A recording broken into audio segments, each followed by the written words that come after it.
That one was loud. Yeah, it was. I was a little bit worried then that the glasses were going to smash. Oh. They're all right. They're nice ones, these ones. Yeah, we got some nice ones and promised not to put them in the dishwasher. I was just about to say that. These are the not allowed in the dishwasher glasses. Because all of the others smashed in the dishwasher. We have smashed so many wine glasses. Yeah, but to be fair, the dishwasher is shit. Right, no, actually, for anyone listening, can you not put wine glasses in a dishwasher? Or is it just our dishwasher that eats glass? It's our fucking dishwasher that doesn't clean anything and smashes everything. It comes out dirty and in 40 pieces. Just like everything else in our house. I know, oh my god, I can't wait to move. Yes. Welcome. Plumbing issue still isn't fixed, by the way, everybody. Sorry, Jamie has been live tweeting the plumber updates for several days now. Every time the plumber says he's coming, Jamie tweets. And then every time he doesn't turn up, Jamie also tweets. Fuck. So yeah, with the plumbing issue is ongoing. We are now into what might be the 8th week of plumbing issues. Honestly, I give up. I might actually just book us into an Airbnb. Bill the landlord for it. Oh yeah, fucking hell, can't. It's the fact that the plumber's just been like, "Oh, sorry, I'm not coming." And then the landlord's just like, "The plumber's not coming," and that's it. Yeah. That was it. We got a few chances with different plumbers. And I know now we're on the 3rd plumber that hasn't turned up. Yeah, It's terrifying. After the first one broke it. What, do they not want money? That's what maybe I don't it's get. desperate lesbians. That was the issue with the first plumber. That's why he broke everything. Sorry. Let's not do a whole podcast on us moaning about shit, because we are hopefully moving very soon. Hopefully, yes. Yes, so we're just waiting for stuff to go through with the house, and then we will go. Indeed. And go live in our own house. Okay. And fix our own plumbing. Well, there won't be fuck all wrong with the plumbing, thank God. Hopefully. Okay, so welcome to the Wandering Womb podcast. We are on episode 15, which is terrifying. I can't believe we're on 15 already. And we are going to be talking about politics. About where did it begin for us in politics? And, you know, we've got some really interesting questions to ask each other. For those of you that are new to us, my name is Jess and this is my partner Jaimi. Hi. And we are, we just basically drink wine and record podcasts. And we promise that we do a podcast a week, but we're fucking awful. Sometimes we do 2 in like a night, and sometimes we do 1 in 3 weeks. It's very, very inconsistent at the moment, so we're very sorry to everybody, especially people that keep moaning. We will try and do more, though. We should do more. Yeah. Now that we're a little bit more settled and we finished house hunting and all that sort of stuff, hopefully we'll do a bit more. Yeah. So let's get on with these interesting questions. I'm going to ask you the first one, I think. Okay. The first question is, when did you first become aware of politics? Like, at all? Can you remember your earliest memory of anything to do with politics? The Iraq War. Oh, really? Yeah. Why? Do you remember it, being on the TV or something? Well, you know what, like, sort of, my mum's, like, she's very, very politically aware, and she's always spoke to me about, like, current events in the news, and I just sort of grew up watching the news. Yeah. And she, like, you know, encouraged me to have my own opinions. And I remember going to war in Iraq in sort of 2001, 2002. What, personally? What? Fucking hell. And then I remember... During the war? In the war. Sorry, that's a terrible inside joke.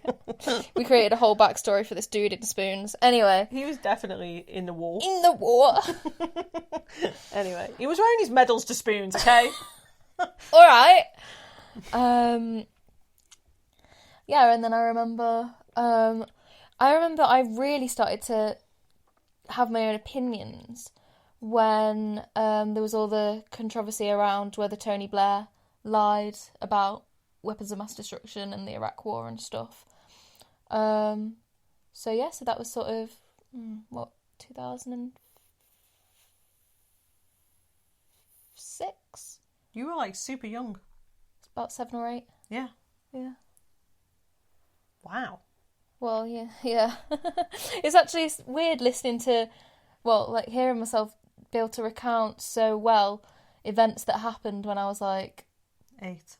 7 and 8. Like, 7 or 8. And then I, like, 4. That's so crazy. Yeah. But yeah, what about you? When did I first become aware of politics? Yeah. What, 20? No, hang on a minute. So, no, my first awareness, but I'm not going to say understanding, because it wasn't at all, was that when I was growing up, we lived next door to a man who lived on his own, and he was very elderly. And basically, our family looked after him. And we basically took him in, and he was like a granddad, and we just like looked after him and, you know, fed him and like cleaned his house. Bloody hell, he's not a dog. Took him out and everything. Fucking hell. Took him for walks, gave him water, Fuck cleaned his bed. Fuck off, you know that's not. No, what I know, mean. but the like, way you just literally described had like it. Christmas with us all the time, and like Mum took him out like not almost every day to go see his friends and like For a different. week. Sorry. You're such a dickhead, honestly. Sorry. Well, do you know what? This is what? Do you know what? Fuck off. Sorry, Len. Oh, I know. See. Right. Anyway, all the way through my childhood, when he would talk to me, he would just say, "Don't you ever, ever let the Tories back in." And I used to think, what the fuck is the Tories? And that went on for years. All the time he'd go, "You know, if you let the Tories back in, they'll ruin this country." And I was like, okay. And I had no idea what was going on. It got to the point where I literally got to like 17 years old and he was still saying it to me, and I still had no fucking idea what a Tory was. And he used to say to me all the time, "If you let them Tories back in, they'll sell everything." And I just didn't understand what a Tory or the Tories was. So I used to just be like, okay, I won't. Like, it was like I was personally charged with not letting the Tories back in, because that's all he ever said to me. And like, And so he that fucking did. Yeah, no, it was my fault actually. Sorry about that. So that was like my first awareness of it, was Len saying it to me all the time when I was little, and I didn't understand any of it at all. I didn't know what the right, and oh my god, this is going to make me sound so stupid, right? I don't think I've ever said this to you, Jamie. I used to think, you know, when it said Conservatives on the headline or in the newspapers or on the TV, I thought they were selling conservatories. I thought it said conservatory. Oh, and baby. I spent so long thinking, why do we go on about conservatories all the time? I'd had enough of conservatories. We couldn't afford a conservatory. But that's not... It said conservative, but I didn't know the difference. So that's the difference between me and Jamie. Jamie's 8 years old, having serious conversations with her mum about the Iraq War, and I'm wondering why the conservatories are all over the TV. People selling conservatories. I know, it was all the time. It was like all over the Cold news. Seal. You buy one, you get one free. Bloody hell. Fucking hell. Anyway, what was your first political opinion that you remember having yourself, like that you built yourself, about anything? And it like... Honestly, I don't think I can answer that question. I just grew up opinionated, and as I got older, I just became more critical of my own opinions and changed them. Do you not remember like anything? So like, can you not think of just one you had as a kid or anything that was, I don't know, about the world, about education, about like anything? Do you remember anything? I had loads, like constantly. I was known as that opinionated girl. Like Lisa Simpson. Yeah. What does Ned Flanders call it? No, the I was like answer Hermione to the question Granger. no one asked. No, I was... Oh my god. It's little Lisa Simpson. The answer to the question no one asked. No, it was more like Hermione Granger. Hermione Granger? Yeah. How? Just... She wasn't exactly politically aware, was she? Like, whereas she Lisa Simpson was like the socially... character No, that Hermione... constantly... Hang on, Jessica. You haven't read or watched the Harry Potters. I've watched one. Right. Or maybe two. One. And I've watched them a lot of times. That one. I struggle with fantasy. Right, whatever. But yeah, like, honestly, I couldn't, I was just, I remember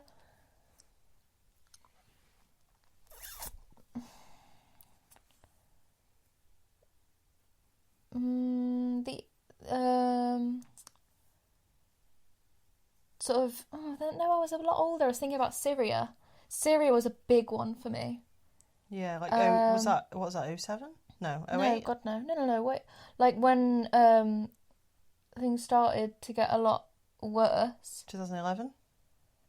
No, later. Later than that? I'm sure it was later. Oh, you mean like much later, where we decided to start fucking like we started to dropping missiles bombing on them and Syria. shit. Yeah. Oh right, okay, no, like much later then. Yeah, sorry, I should have said that. Like, Yeah.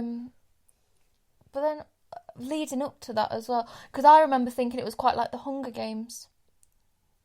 Yeah. But I don't know, like, I always had sort of, I mean, I can recognise them now as like feminist sort of ideas when I was little. Like I was always like, right, well, it's not fair that girls aren't allowed to play football and like stuff like that. And yeah. But no, I was just constantly opinionated. Like, it's just the way I've always been. I can't pick anything out for you because it was the norm for me to have opinions and it didn't stand out. I was like, it was never like, oh, I've got an opinion on that. It was just one of those fucking annoying opinionated kids who most adults wanted to just shut the fuck up. But some adults really, like, would engage with me and I loved that. Yeah, no, that's so true. Some do and some don't. Mine were both, to think of it, honestly, mine were both based on racism.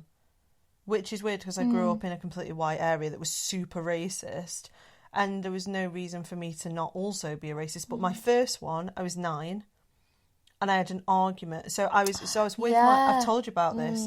So I was with my mum on the street where I lived. You've just reminded me of something. Oh, good. So like, I stood with my mum on the street and this man who lived down the road, I don't remember his name, let's call him Ted because I think it rhymed with Ted. I think, possibly. Might have been like something completely different like Rob. Anyway, so I think his name rhymed with Ted. Anyway, and this guy was walking up the other way and my mum was like, hi, you okay? And he was like, yeah, you, where have you been? And mum was, oh, I've just been into town. I was just stood next to mum and she was holding some shopping. And this man said to mum, like, have you heard the news? And she was like, what? And he said, they're building one of them fucking asylum, he called them asylum, what did he call it? An asylum seeker home or flats for asylum seekers at the bottom of our road down near the shops. And mum was like, are they? And he was like, yeah, and me and the others on the street have decided that we're going to do a petition and a protest to stop them from bringing them here. And I was just sort of stood like watching this conversation between my mum and this man. And like mum was sort of like, oh right, okay. And then this man was like, you should sign it. And mum was like, why? And this man was like, because you know what they're like. They come over from other countries and they'll steal your washing and the crime rates will go. Yeah, that's what he told her. He told her that if she put her clean washing out on the line, that in his words, like, because all of this is extremely racist. It was like he was calling them asylum seekers and foreigners and all sort of stuff. And he tried to convince my mum to sign this petition because if she put her laundry out on the washing line, that she'd come out later and they'd all have nicked her washing to like wear her clothes, right? Anyway, I was stood there listening to this and I don't know what came over me. I was like 9 and I said to that man, I don't think that's true. And he was sort of like, excuse me. And I was like, aren't they in this country because they've had to run away from something? And I don't know where I'd picked that up either. I don't know where that knowledge was from. And he was like, no, they're here for an easy life. And I was like... Right. I was a bit... So fucking what? Yeah, and I was a bit like, I was like, I don't think this is right. And like, this man basically said to me, you don't know anything, you're just a child. And I was like, no, I think you're wrong. Mum was like, Jessica. So that was the first one. And then a few months later, one of my uncles came round who was just being overtly racist about something in the newspaper. And I must have been just 10. And I remember just being like, I think that's racist. And he was like, oh, shut up, you don't know what you're talking about. Like, we're talking about grown-up things. And I was like, pretty sure that's racism. And I just like walked off because nobody was listening to me anyway. Nobody was taking me serious. And those are my two first that I can definitely remember of being really young. Yeah. But that's what I remember. Okay, so it's just you saying that has just reminded me of something. I was at my cousin's house. My cousins are a lot older than me. and someone had, like, a delivery driver or something had come up the drive, and he'd done something, like he'd not put the parcel where it was supposed to go or something, I don't know. And my cousin's husband was like, oh, it's these fucking, and then the P word. Yeah. Like, and then something racist or whatever it was, but I just remember being really fucking angry, and I was like crying, but I didn't want to show him because I was angry. I was crying because I was angry, and I knew that I didn't really know what I could say to them. And I texted Mum and I was like, I was really annoyed, and I said, I want to say something to him, but I don't know what I can say. And she was like, just call him, and she was just calling him racist or something, Jamie. And she said, I think you can use the word bigot. And I was like, all right, what does bigot mean? She says, well, I think it means this, but I'm not sure. And, like, this was years ago. I was dead young. Yeah. And I called him a racist bigot. And then, and, like, I was just sort of ignored. How old were you? Like 8. And I, like, because I had a phone. I had, like, a little Nokia. And that he'd actually given me. He'd given me that phone. And anyway, and then I decided that I was going to shake up his beer that he was having with his dinner. And I shook it up really fucking loads, and he opened it, just exploded everywhere. Oh, nice to see you grew out of that passive aggression.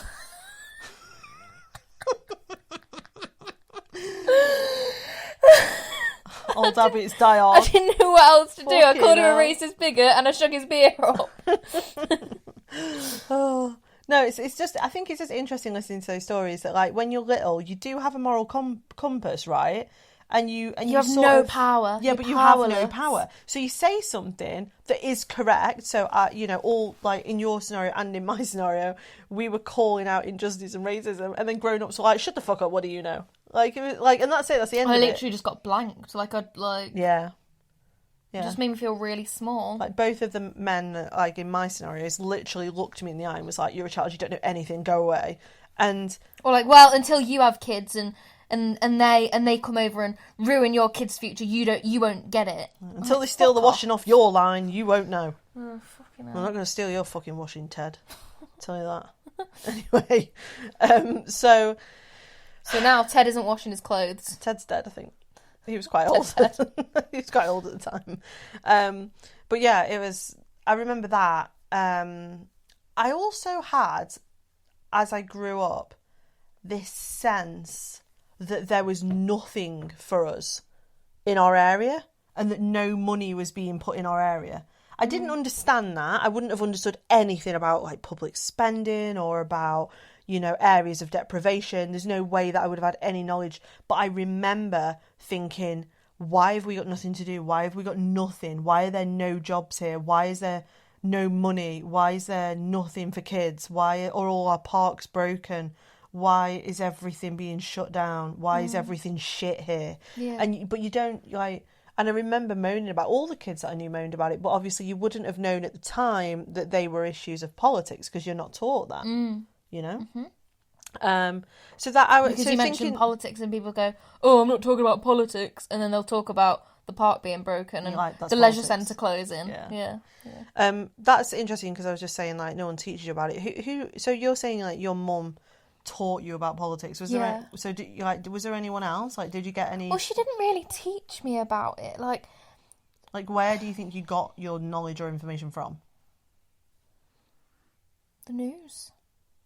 The news, just having discussions. I didn't have any, like, brothers or sisters, and I was the youngest in my family, so I ended up sort of just being quite mature for my age, and like, I wanted to engage in conversations with people because there wasn't anyone to play with. Yeah. So, and it was just me and my mum, so any conversation, I would jump at the chance. So, I'd just sort of have a lot of information on a lot of different things and listen. I just always listened to everyone and everything. and you just develop your own opinions and views. And then when I got a bit older, at school, we there was just me and my friend Courtney who engaged in our like citizenship lessons. So sort of school as I got a bit older, and then I joined. I got into like political activism when I was about 16. That's so early. When I was 16, I couldn't have even told you the names of the political parties in this country. Oh, really? Genuinely, at 16, you know, like... I was really interested from 2010. I had no knowledge whatsoever. I would have been one of them people that if someone did, like, some sort of, like, I don't know, social experiment and was like, oh, do you know the name of the Prime Minister? I would have been like, no. Oh, really? And, like, do you know the names of these people? Like, no. Do you know what this is? Nope. Do you know where you, like, vote in an election? Like, nope. Oh, really? Yeah, for sure. I would, like, there's no way at 16 that I would have been able to answer those questions. Yeah. See, like, we were just, like, I just knew. Like, I remember Gordon Brown replacing Tony Blair after the financial crash.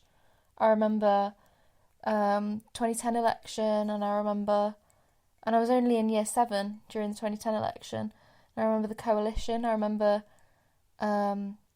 Nick Clegg and David Cameron and Ed Miliband in 2010 Or was it? No, it's Gordon Brown. It was Gordon Brown and then Ed Miliband. It was later, wasn't it? Yeah, and then Ed Miliband was next. Honestly, like...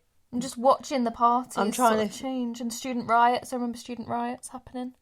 Yeah, see, I just wasn't this aware. And nobody was teaching me about politics. I didn't have anybody around me that was politically engaged at all. I just wanted to impress adults. Well, the thing I is, learned I about used it to myself. read the newspapers a lot, okay? I never read newspapers. Because it was something that I was interested in. I used to read the grown-ups newspapers and be like, what is in these things that people read? And then I used to watch the news a lot, right? But what I can definitely tell you is, and I think this is really important for people to understand, is that I read those newspapers and all those stories, and they would have contained a lot of information about particular prime ministers and MPs and, you know, and commissioners and scandals and stuff. And I read the entire things and I still couldn't fucking tell you who was who. It was almost like you can understand it on one level but not understand the actual structure of politics unless somebody teaches it to you. The first time I understood what the parties were and what they stood for was the general election, the first general election I voted in when I was 19 or 20.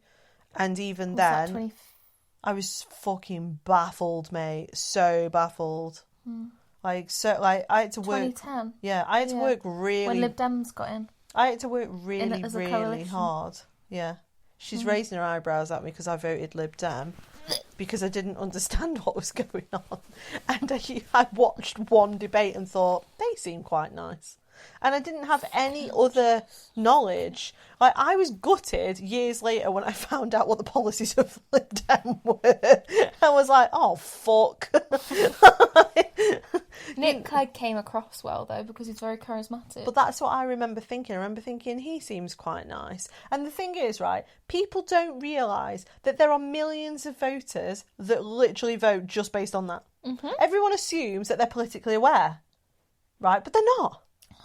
They're not. They all go off like, who was it who said he's got nice eyes, kind eyes? No. Who was it? This girl who I used to know. Her mum voted for Theresa May because she's got kind eyes. Yeah. Right, bear in mind, her mum is a lesbian and Theresa May is, like, known for voting against gay rights over and over again. But she didn't care. She just thought Theresa May's got kind eyes. But this is what I mean. And then, was it my Nana who said that Boris just seemed like a really nice guy? Yeah. Yeah. This is what I mean. So people don't like. I grew up in an area where if people voted, which most people didn't, because nobody knew what was going on. If you even did think of voting, you weren't voting based on any type of knowledge. No, it wasn't. It was just they all hate Thatcher. Well, yeah. So like where I grew up in Stoke, they kept the Tories out for a very, very long time because they hated the way that the Tories destroyed Stoke, which they did because they closed the mines and they fucked us over, and then they never reinvested in Stoke, which is why when you drive through Stoke it still looks like 1963. And there's the mindset's still the same. I know. It's amazing how little has changed. There are factories everywhere that have been derelict since I have been born, and nobody has done anything with them. There are entire areas with no investment, no money. You know, unemployment rates are the highest in the country. Nothing's happened there. And then, like, real people are living there. But the thing is, they sort of know Tory equals bad. But then even the Stokies got caught up at the last election, in the snap election with it, because they voted the Tories back in. The thing is, in an area of such deprivation, the politics of hatred is much powerful than the politics of hope. So they're not Isn't gonna... that the same everywhere? Well, yeah, And but that's what I'm saying. Show that that's like pretty much everywhere. There's also political research is... I'll get into that another time, but it's the same as, like, in the US, there is such shit going on that people would rather grip onto something who's, like, that's blaming. Oh, okay, I see. And that's, like, pointing fingers and stuff, rather than being hopeful about the future, because it feels more real to them. Yeah. And it allows them, it gives them someone to blame. And that's, the Tories have played a fucking blinder by dividing up the working class. Yeah, they have. So I totally accept that. People who are just, you know, earning, like, less than 20 grand a year, and I'm not saying, like, I'm not being snobby, but, you know, 20 grand a year isn't enough for how hard most people work for that money. And they think that they're middle class, because they think, like, oh, what class are you? Oh, yeah, I'm middle class. And they think, like, people on benefits... Of the working class. Yeah, but they don't realise that most people on benefits are actually working, and they themselves are probably receiving some sort of benefit. I know. I think that's been something. And that's how the Tories have got in, by dividing the working class and putting everyone against each other. I don't think they've I agree that they've divided them, but I also think, like you just said, there's been like a manipulative process to convince the working class that they're not actually working class at all. And that they're doing better than they are in the economy, it's and that they're middle class, right? And that there's this sort of amazing form of social mobility where if you go out, get a job and get an Audi A1 on finance, you're middle class. I'm sorry, but that's exactly what it is. Like, so many people, you know, I think there's also an assumption that if you own your own house, you're middle class, which also isn't true. Yeah, but in this day and age, fucking... hardly anyone owns their own house. Well, I mean, like, they didn't sort of where I was growing up. Everyone was in rentals because the council houses had all been sold off. I guess what I'm saying is that you can definitely be working class and be, like, paying a mortgage off. For sure, like, if both you work, of you you're working class. Yeah, absolutely. If you have to work to live, you know what I mean? But then there's the assumption that you've almost, like, made it if you've like got a house. Yeah, but you have, though, in this capitalist society, if you've got security of something so basic as somewhere to live. I don't think so, because you could have something like a mortgage and somewhere to live, and then if one of you loses your job, you've got a fucking 2 months and you're both out on your arse. Yeah, but people have life insurance, don't they? What if you lose your job? Yeah, some life insurance like allows you. No, that's income protection.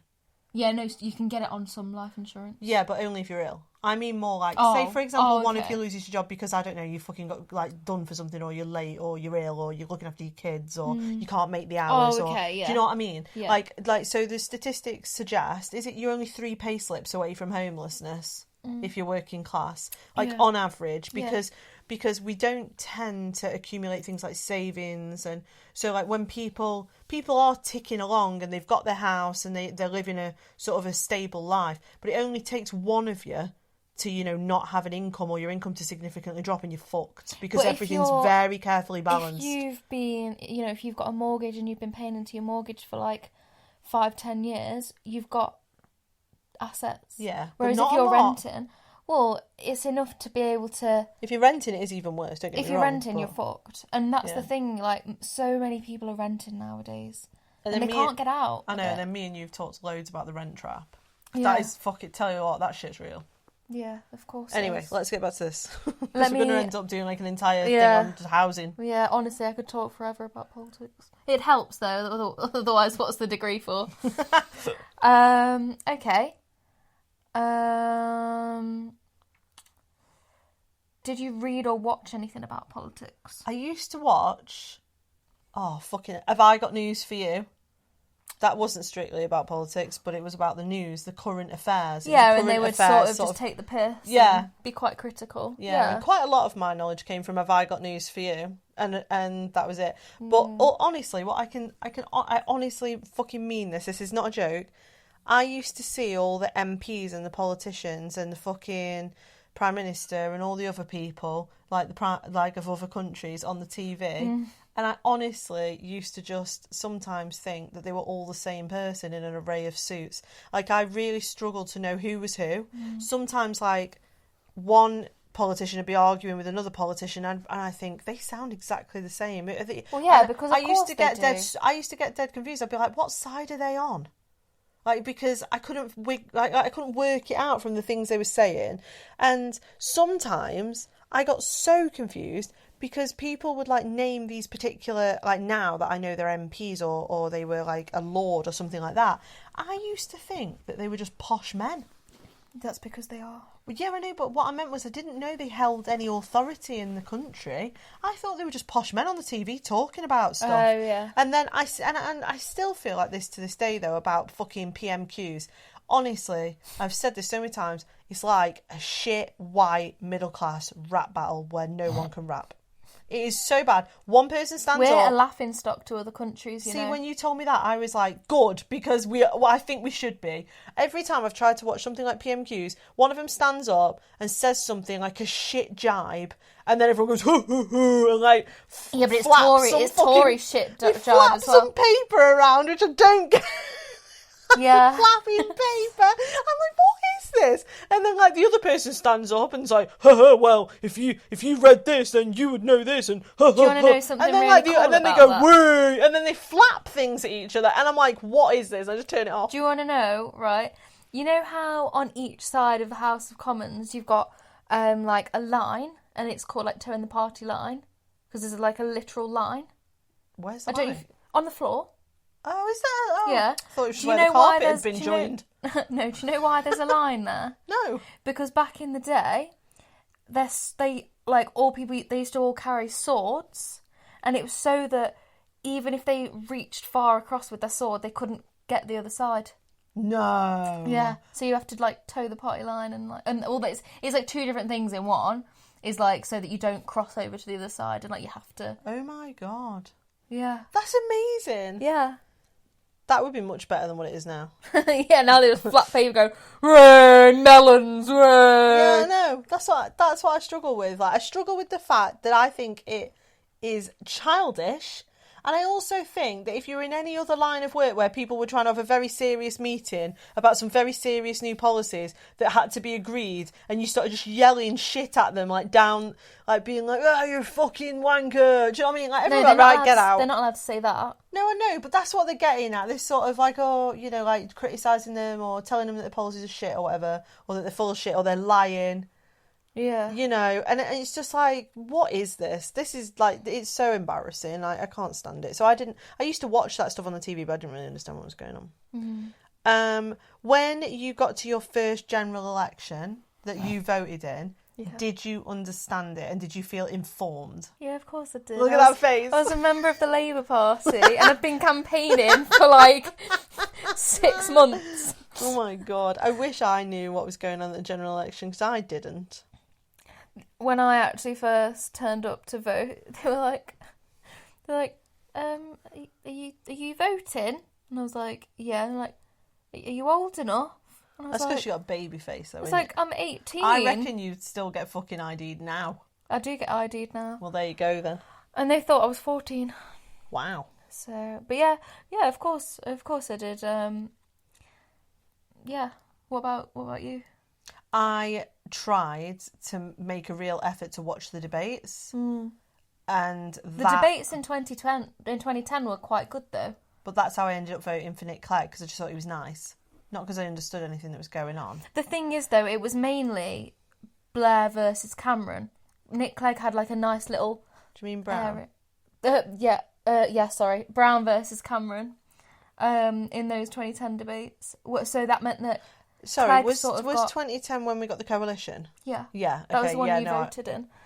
Yeah, So you'd got like Brown versus Cameron, and they were like fighting and arguing amongst each other, whereas Nick Clegg sort of got a free ride to just... And he didn't have to... Oh, I see, and people don't like aggression or like confrontation. And then, so that's why Nick some people... Clegg like fucked over all the university students, didn't he? In the end, it was a Lib Dem policy. Something it was a Lib Dem policy to not increase his tuition fees, wasn't it? Yeah, student fees, and then they basically folded on it in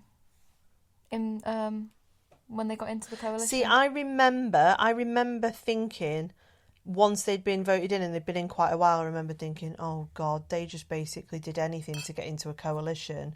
And they got a few things through that they wanted, but nowhere near to what they compromised on. Yeah. So, like, I definitely wasn't prepared for a general election, and I didn't understand a lot of it. And I thought that I did enough by reading about it and watching the debates, and I still was definitely duped. I was much older when I started actually learning to read the manifestos and getting the backgrounds of those people and looking at what they vote for and against. You can't just look at the manifestos. You have to really follow their backgrounds of being like, oh, hang on a minute, a couple of years ago they voted against this, this, and this, and this, and this, and this, and fucking this, and now they're stood there saying this. And that's important. That's not something I learned to do until I was much older, by which point I'd probably voted twice, and I had like no idea what the fuck was going on. I think it's hard. I think when you grow up with absolutely no political knowledge and no influence and no access to that information, and then when you do try to be political in any way or have an opinion, everyone tells you you're fucking stupid and just shut up. Then you do, and that's the end of it. Because that's like... Well, I think me and Mum sort of got political together. We both decided after the 2015 election, or was it during, that we were just, going to get into it and try and do what we could for the community and stuff. But like, that is true what you just said then about being told to shut up. Like when I ran for the local council, I was definitely the best candidate. Like 100%. Like I'd got, I worked in the local shop that was in there. I knew like so many of the residents. I knew all the concerns. I knew the local council inside and out. I knew exactly where the funding was, where it needed to be spent, who needed it, where we could gain access to funding. But the most of the backlash that I got was people being like, "Oh, you're young, you don't understand it," and like, you are not an old white man. I was a young female with green hair and a stretcher in my ear. Like, you don't fit the bill. Well, for sure. And the thing is, this was a really working class part of the constituency that,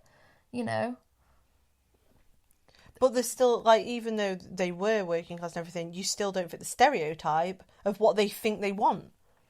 Yeah, so I mean, this seat in particular, and anyone who's in politics who's listening, will completely understand this. It was actually a Lib Dem occupied area, and once Lib Dems have fucking got somewhere, they don't fucking let it go, because they leaflet it like mad. But the thing is, their local councillor was voting with the Tories on everything.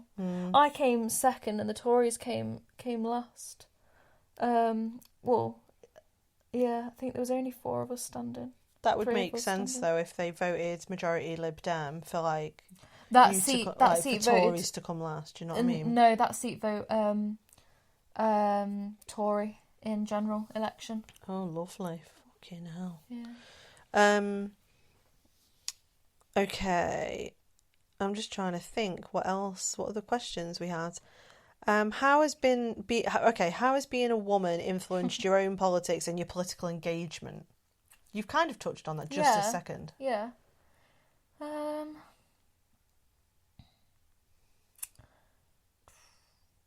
I think that it's something that I've become more and more aware of as I've got older. In terms of, like, people aren't listening to you because you're a young woman. So, like, at school, I think it was a bit easier for people to listen to me because, you know, I was a bright, studious girl. Yeah, but that's almost because when you're a kid, it's a novelty. Right. And then when you get older, they're like, oh, I'm annoyed now. Well, no, I mean, like, just talking, like, in school. And then when I sort of joined the Labour Party, it was like, oh my God, it's a young woman. We need young women. We need to look like we're doing this and this and this. We need the blood of young people. Because I was a young woman, though, and I was, you know, and then I was studying politics in sixth form and in school. And, you know, they wanted me for, you know, to look like they were... Tokenism. Well, yeah. And, you know, and it was quite hard to sort of find your place. And then once I started speaking out about stuff, they do not like it. And that's in the Labour Party. What a shock. Yeah. Colour me shocked. Yeah, like I remember talking about all women shortlists. And what? Just remembering originally, like, how fucking, like, controversial that was when women started talking about the all-women shortlist. Yeah, but Labour the Labour Party wanted an all-women shortlist in Burton Uttoxeter for the Labour Party. And we had to have, like, a person from region come and watch our debate as to whether we wanted an all-women shortlist or not. There was me and my mum in the whole of the meeting who said we wanted an all-women shortlist, and that was it. Oh no, there wasn't. Sorry, there was Mick Huckabee. Yeah, there was. I've spoken about Mick Huckabee on. There was one other guy, right? I remember you telling me. It was fucking awful, and this whole time there was this guy who'd actually stalked me before, like saying shit to me, threatening me in the Labour Party meeting, and I raised it, and they didn't do fuck all about it. Oh, I think I remember you telling me about this. And then I was like, look, you need to fucking do something about it. You need to, like... And this guy wasn't even a member, and they let him sneak in somehow. Oh, right? God. He was, like, a member in a different constituency. And then they were like, oh, you need to stop talking about it because it's bringing the party into disrepute. And I was like, you fucking what? And then I just started pissing more and more people off because I was, you know, a feminist in the Labour Party. And people like to say that the Labour Party is forward-thinking, but they're fucking not. Just as bad as everyone else. I don't particularly think any of the parties... Oh, by the way, we ended up selecting a woman as a candidate, and she was fucking excellent. Yeah, she was, wasn't she? Just wasn't the right time, unfortunately. No. But she was amazing. So that's the last question, really, and then, like, we could both answer it. Would you ever go into politics in, like, a public role? Like, into, like, you know, run for a particular role in politics? Do you think you'll ever do that in your life? Well, I have done. Well, no, I know, darling, but, like, do you think you'd ever... No. No? Not unless I really needed to. It's stressful. And I don't think you can bring about that much change. That is exactly... Right, okay, so when I was younger... I always wanted to go into politics. I wanted to be an MP, and then ultimately I wanted to be the Prime Minister, and that's how I felt since I was like 11. Even though I didn't really know what that was, I just wanted to be in charge of the country because I thought it was shit. Yeah. But as I aged, I started thinking, I don't think those people have as much control as they think they do. And then as I got much older, when I started to watch politics, I started to think, hang on a minute, these people are getting into these roles and then they're essentially being whipped to respond or to behave in a certain way. And then I thought, oh no, I am not cut out for that shit. Because I remember watching people and realising that you had to really conform, you had to toe the line, you had to agree with things or vote in particular ways to back your party. I would always be that person that was like, but this isn't right, but this isn't right, but this isn't right. And I would just get sacked. Or there'd be some sort of smear campaign, and it's unfortunate that people like us we're not welcome in politics. You're just not. You think you are, and they say that they want you, and then you get there and they don't. Yeah, and that's the problem. Yeah. Anyway, I think that's all the time we've got today. Pretty much, we've done quite well. Yeah, I could talk about. I can't believe how fast that went. Yeah. I feel like we've been talking for like 5 minutes.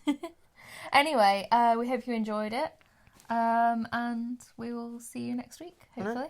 Thank you for coming on to our advert of why you should go into politics. No, for real though.